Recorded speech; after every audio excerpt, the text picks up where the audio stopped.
درانه کتونکو السلام علیکم. زه محمد سلمان همدرد د حق غږ پښتو چینل خبري لنډیز کې ستاسو کوربه اوس تاسو پام را اړوم د مهمو خبرونو لنډیز ته.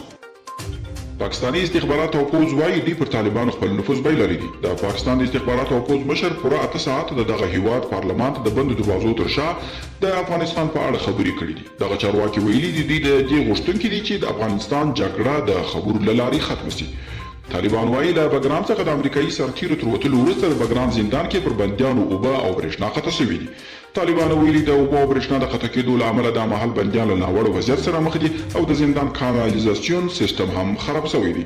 د امریکا دفاع وزارت ویلي چې له دې وروسته په افغانستان کې د پاتې امریکایي ځواکونو قوماندان نور د جنرال مکینزي پر غاړه ده.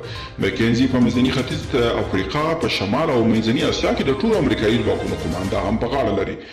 او تیر ورځ د روسیې د کولومنا ښاروال په خپل اپارتمان کې مړ موندل شوی. د رسنیو د راپورونو کې راغلي چې د قانون د تنفیذ ادارې ویلي د ښاروال پر بدن د مرمیو له کبله ټپونه ښکارېدل. دوی په 2014 کال کې د دې ښار چې د مسکو په 115 کیلومترۍ کې پروت دی ښاروال ټاکل شوی و.